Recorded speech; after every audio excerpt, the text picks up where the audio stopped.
So you want to start approaching girls, but you are too afraid of messing things up. Fortunately, I've spent days researching this topic and I've found out something crucial. There are just 4 easy steps that you have to take in order to succeed. Step 1, find the right place to approach girls. Now here's the thing, you can't just go to a random place like a mall or a park and start approaching girls. Because if you don't have your social skills maxed out, you're gonna be nervous and act like a dumbass. So how can you solve this problem? There are actually 2 keys for that. The first one is the mere exposure effect. Think about Walter White from Breaking Bad. Bro has done some really bad stuff, but since he's on screen like 75% of the time, it's pretty hard to hate him. Basically, the more someone sees you, the more they tend to like you. Now the second key is called cognitive load attraction. Apparently, girls are more likely to find you attractive when they're slightly distracted. That's because their brain has fewer neurological resources to critically analyze your behavior.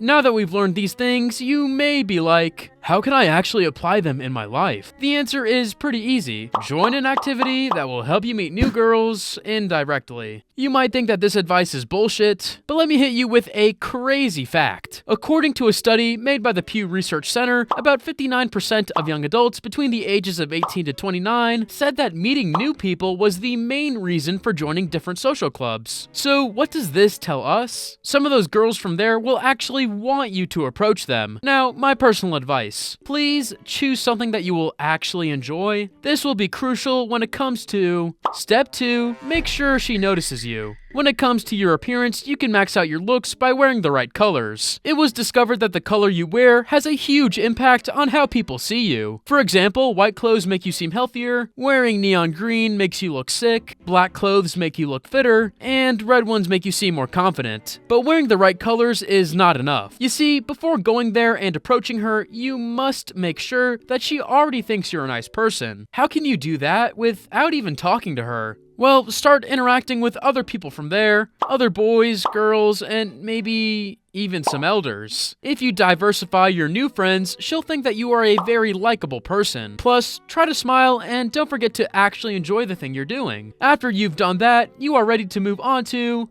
step 3, approach her. I know, I'm as scared as you are, but these are some tricks that I usually use to help calm myself down. The first one is optional, drink some sour lemonade or eat a sour candy. Apparently, the intense flavor shocks your nervous system and reduces your social anxiety. Second, stretch your toes in your shoes. This keeps your body grounded and reduces muscular tension. And third, cover one nostril subtly with a finger and breathe. This will drastically reduce your heartbeat and calm you down. Once you do that, you're finally ready to go talk to her. Now, I don't want to add any more pressure, but it has been proven that the first impressions make up about 60 to 70% of how people judge you. So you can't mess up. But I got you. Here's the deal. Studies have shown that women form 55% of their impression based on your appearance and body language, 38% on how you speak, and only 7% on what you actually say. So we have to max out your body language. In his book about dating, Mark Manson revealed that when you approach a girl, you have to stand tall, use small steps, and slightly balance your shoulders while you are walking. Apparently, this type of walk signals confidence. Now you have to make sure you don't overdo it. As Mark said,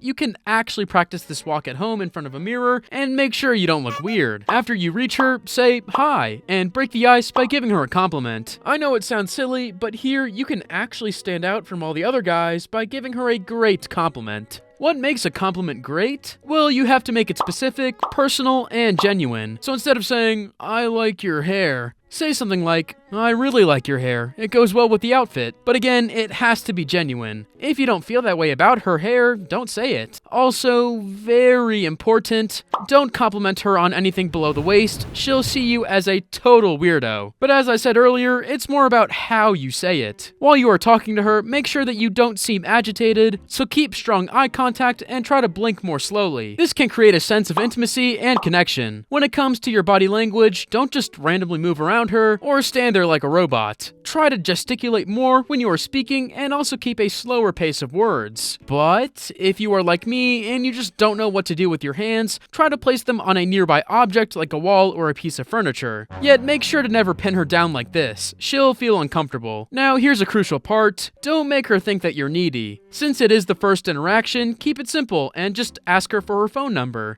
I got a number! Yes! That will get you to step 4, get to know her. Now, after you get her number, you two can start texting, but here's the part where many people tend to screw up. Timing. And no, I'm not saying that you should wait a specific amount of hours before texting her or other things like that. What you have to do is actually easier and much simpler than that. Just wait until it gets dark outside. Research has shown that people are more open to romantic discussions in the late afternoon or early evening when their cortisol, the stress hormone, naturally drops. Plus, during the day, both of you are usually more busy and there are bigger chances for the conversation to die off. You worked too hard to let that happen. Now you may wonder, what should I text her? Well, as a starter, just introduce yourself and ask about her day. It's a simple question, but it's the first step of making her open up. When she gives you the answer, ask for more details and keep the flow of the conversation going. But now we have a huge problem. Regardless of how good your text messages are, they will only get you so far. All of those things are useless if you don't take things to the next level. And by that, I mean taking her on a date. Unfortunately, we all deal with a ton of anxiety when it comes to going on dates, but the good news is, I know the perfect video that will help you with that.